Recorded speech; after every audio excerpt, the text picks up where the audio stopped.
নমস্কাৰ, মই নীলকমল কলিতাই সকলোকে মোৰ এই ইউটিউব চেনেললৈ স্বাগতম জনাইছোঁ। আমি ইতিমধ্যে আমাৰ এই চেনেলটোৰ জৰিয়তে বিভিন্ন ধৰণৰ টেট ৰিলেটেড যিসকলে টেট পৰীক্ষা দিম বুলি ভাবিছে তেওঁলোকৰ কাৰণে বিভিন্ন ধৰণৰ ভিডিঅ' আমি প্ৰস্তুত কৰিছোঁ।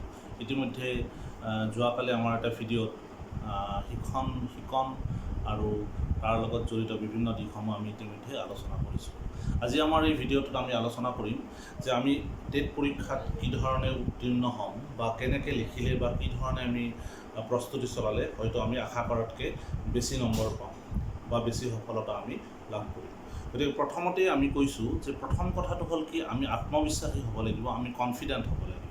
বহুতেই কয় যে আজি 8 বছৰ 10 বছৰ ধৰি পঢ়াৰ লগত কোনো ৰিলেশ্যন নাই, কেনেকৈ পৰীক্ষা দিম বা কি ধৰণে পঢ়িম, এই ধৰণৰ কথা। গতিকে এইটো কথা নহয় যে আমি নোৱাৰা কথা একো নাই, আৰু গোটেইখিনি যদি আমি ঠিক ভাল ধৰণে যদি চাওঁ তাত আচলতে টান বিষয়বস্তু নাই।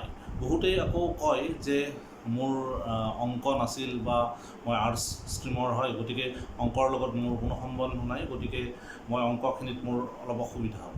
এইটো ক্ষেত্ৰত মই ক'ব খোজোঁ যে তাত যিখিনি অংক বা অংকৰ মেথছ ৰিলেটেড কথা আছে এই গোটেইখিনি আচলতে 8, 9 বা 6, 7ৰ লগত জড়িত বিষয়। গতিকে এইখিনি যদি আমি অলপ ভালকৈ চাওঁ তেতিয়াহ'লে আমাৰ কোনো অসুবিধা নোহোৱাকৈ আমি অংকত হয়তো আমি ভাল নম্বৰ পাওঁ। এতিয়া যদি আমি কওঁ LP লেভেল টেটত মুঠ 150 নম্বৰ থাকে। 150 number 30 number pedagogy, 30 number maths, 30 number English, 30 number Assamese আৰু 30 নম্বৰ EVS, টোটেল 150 নম্বৰ। গতিকে এইখিনিত আমি কি কৰিব লাগিব যে বহুতেই এনেকুৱা কৰে যে বিভিন্ন ধৰণৰ গাইড বুক কিনে, তাত থকা বিভিন্ন প্ৰশ্নবোৰ মুখস্থ কৰিব চেষ্টা কৰে। গতিকে এইটো উপায় নহয়, কাৰণ এইটো উপায়েৰে যদি আমি যাওঁ তেতিয়াহ'লে আমি প্ৰত্যেকটো কণ্টেণ্টৰ পৰা, পেডাগজিৰ পৰাই হওক বা মেথছৰ পৰাই হওক বা ইংলিছৰ পৰাই হওক, আমি কি কৰিব লাগিব, মোটামুটি নাই বুলিলেও আমি 20,000 25,000কৈ এটা কণ্টেণ্টৰ ওপৰত আমি প্ৰশ্ন মুখস্থ কৰিব লাগিব, আৰু টোটেল যায় হয়তো 1-1.5 লাখ হ'ব, যিটো আচলতে মুখস্থ কৰা আমাৰ নিচিনা মানুহৰ কাৰণে সম্ভৱ নহয়। এতিয়া হাইস্কুল লেভেলত থাকিলে, মেট্ৰিক লেভেলত থাকিলে সেইটো বেলেগ কথা, এতিয়া বয়সো বাঢ়িছে, গতিকে এতিয়া অলপ টান হ'ব। গতিকে আমি সেইটো নকৰি আমি কি কৰিব লাগিব, বেচিকেলি আমাৰ যিটো পঢ়াৰ বিষয় সেইখিনি আমি কি কৰিব লাগিব, চিলেক্টিভ কৰিব লাগিব। আমি বাছি ল'ব লাগিব যে কোনখিনি আমি পঢ়িম বা কোনখিনি বিষয়ত আমি হাইলাইট কৰিম। আৰু এটা কথা ঠিক যে 150 নম্বৰ নালাগে, 150ৰ ভিতৰত 150 পালেহে যে টেট পাব তেনেকুৱা কথা নহয়। 150ৰ ভিতৰত আমি 90 নম্বৰ পালে, অৰ্থাৎ আমি 60% পালেও আমি টেটৰ কাৰণে কোৱালিফাই হ'ম। গতিকে আমি টাৰ্গেট ল'ম যে আমি হয়তো 90, 100 বা 110 পাম।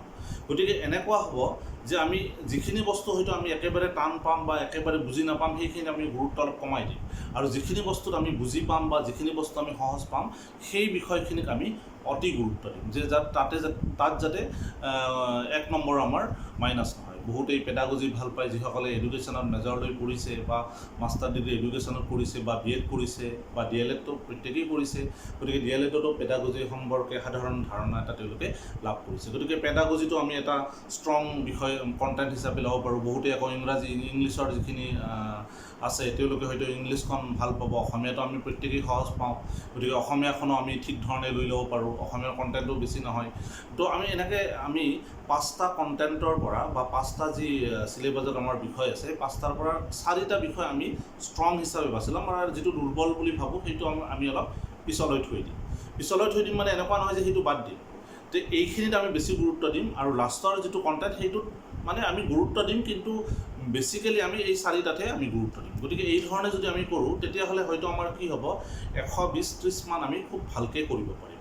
গতিকে ইয়াত আকৌ বেলেগ কথা এটা মই ক'ব খুজিছোঁ যে এইটো কথা প্ৰায়েই কোৱা হয় যে এজন মানুহ কৃতকাৰ্য হ'বলৈ হ'লে 3টা কথা লাগে, লাক, লেবাৰ এণ্ড চান্স। হয়, তো লাক বুলি ক'লেতো ভাগ্যৰ বহুতেই কয় ভাগ্যৰ লিখন খণ্ডন নাযায়। গতিকে ভাগ্যটোত বাৰু সেইটো ক্ষেত্ৰত আমাৰ কণ্ট্ৰল নাই। 2 নম্বৰটো হ'ল লেবাৰ, সেইটো হ'ল আটাইতকৈ গুৰুত্বপূৰ্ণ বিষয়বস্তু। যদি আমি কষ্ট কৰিলে তেতিয়া নোৱাৰা কাম একোৱেই নাই, গতিকে আমি কষ্ট কৰিবই লাগিব। আৰু 3 নম্বৰটো চান্স, সুযোগ। এতিয়া কিন্তু সুযোগটো আছে। সুযোগটো কিয় আছে বুলি কৈছোঁ যে এতিয়া মোটামুটি অলমষ্ট 30,000+ পোষ্ট হয়তো খালী হ'ব, গতিকে সুযোগটো আমি নিশ্চিতভাৱে পাম। গতিকে লাক, লেবাৰ, চান্স বুলি ক'লে ভাগ্যটোৰ কথা বাৰু মই ক'ব নোৱাৰোঁ, আপোনাৰ ভাগ্যত কি লিখা আছে, কিন্তু লেবাৰ আৰু চান্স যিটো কথা সেইখিনি কিন্তু আমি নিশ্চিতেদি ক'ব পাৰোঁ। গতিকে যিয়েই নহওক এতিয়া এই ধৰণে আমি প্ৰস্তুতি কৰিব লাগিব। তাৰপিছত আন এটা কথা যদি আমি কওঁ, আজি হয়তো আমাৰ 1 অক্টোবৰ, তো 1 অক্টোবৰৰ পৰা 10 নৱেম্বৰত আমাৰ পৰীক্ষা, গতিকে অলমষ্ট 40 ডেজ আছে। তো এই 40 ডেজৰ মাজত হয়তো আকৌ 2-4 দিন পূজা বা অন্যান্য এই ধৰণৰ বিভিন্ন ফেষ্টিভ ছিজনো এটা আহিছে, গতিকে পূজা বা এই অন্যান্য ধৰণৰ কামত আমি হয়তো ব্যস্ত থাকিম। গতিকে তাৰ মাজত আমি যদি 30 দিন যদি লৈ লওঁ, 30 দিনত আমি 2 ঘণ্টাকৈ, তাৰমানে আমাৰ 60 ঘণ্টা আমি টেটৰ কাৰণে কমপ্লিটলি ডেডিকেটেড কৰিব লাগিব। বহুত মানে 100% 60 ঘণ্টা আমি দিবই লাগিব।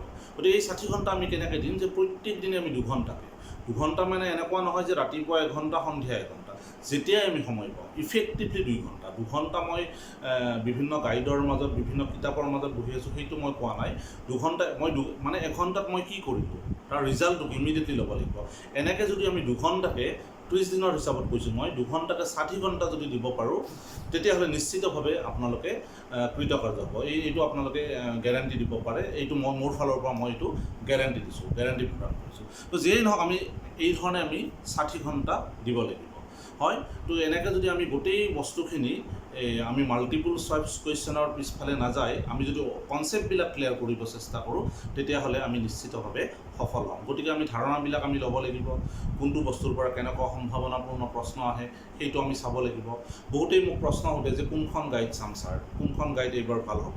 গতিকে এইটো এটা অমূলক কথা যে গাইড পঢ়ি যে কোনোবাই টেট পাব তাৰ কোনো নিশ্চয়তা নাই। এইটোও ঠিক, অৱশ্যে আমি এইটোও অস্বীকাৰ কৰিব নোৱাৰোঁ যে কেতিয়াবা এনেকুৱা হৈ যায় যে এখন গাইডত থকা বিভিন্ন প্ৰশ্নখিনি হয়তো কমন আহিব পাৰে, আৰু এইটো কথাও ঠিক যে সেই গাইডখনত থকা এটা প্ৰশ্নও পৰীক্ষাত নাহিব পাৰে, হয়। গতিকে আমি কি কৰিব লাগিব, বিভিন্ন গাইডক ফ'ল' কৰাতকৈ আমি যিটো কনচেপ্ট, যিটো ধাৰণা, সেই ধাৰণাটো আমি ল'ব চেষ্টা কৰিব লাগিব। হয়, আমি গাইড চাব লাগিব, আগৰ প্ৰশ্ন কেনেকুৱা আহিছিল বা কি ধৰণৰ প্ৰশ্ন আহিব পাৰে, তাৰ কাৰণে আমি হয়তো বিভিন্ন গাইড আমি ফ'ল' কৰিব পাৰোঁ। এতিয়া হ'ল যে এই ধৰণে আমি এটা প্ৰস্তুতি কৰিলোঁ, কৰি ধৰক আমি পৰীক্ষাৰ দিনাখনৰ কথা কৈছোঁ। তো পৰীক্ষাৰ দিনাখন আমি কি কৰিম, পৰীক্ষাৰ দিনাখনত কি হয় যে টোটেল 150টা প্ৰশ্ন আহিব। তো 150টা প্ৰশ্নত কি হ'ব যে বহুতৰ এনেকুৱা হৈ যায় যে প্ৰথম পেজত থকা 6টা প্ৰশ্ন বা 10টা প্ৰশ্ন তেওঁ নোৱাৰে।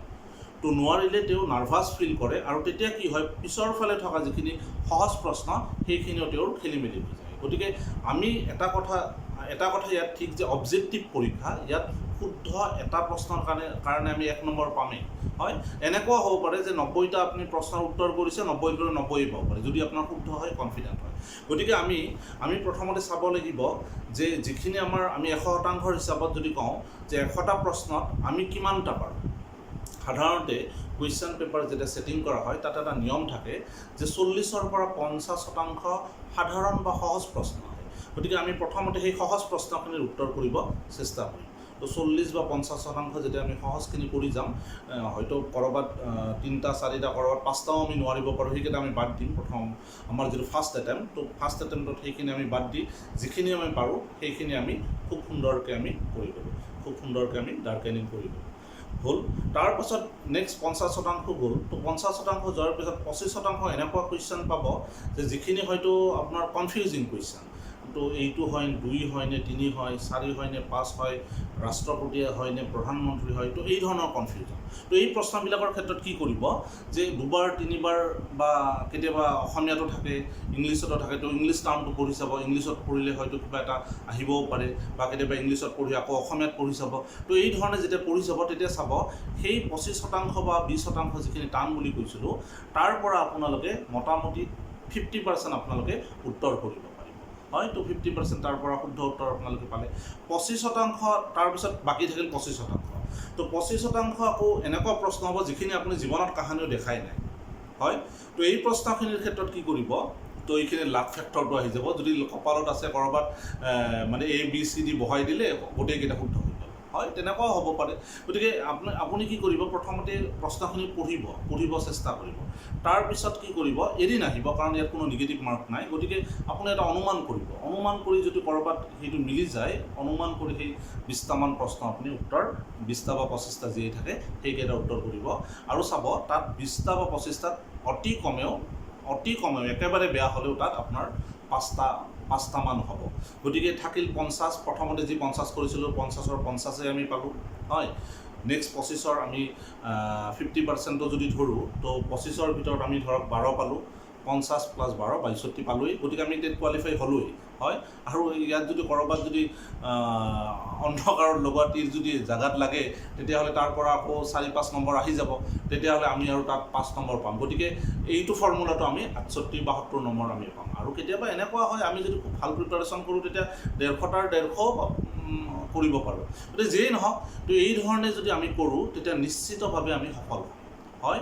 গতিকে আপোনালোকে বিভিন্ন গাইড কিনি বা বিভিন্ন ধৰণে কোচিং লৈ মানে অ'ত ত'ত মানে হাবাথুৰি খাই মই পাৰা নাই, অমুকে পঢ়িছে, অমুকে বহু প্ৰিপাৰেশ্যন কৰিছে, এইবিলাক কথা বাদ দিয়ক। প্ৰথম কথা হ'ব, আপোনালোকে প্ৰথম কনফিডেণ্ট হওক আৰু ডেইলি 1 ঘণ্টা 2 ঘণ্টাকে আপোনালোকে ডেইলি দিয়ক। গতিকে ইয়াত 30 দিন সময় আছে বুলি কৈছোঁ, 10 দিন মই পূজাৰ কাৰণে মেনেজ কৰিছোঁ।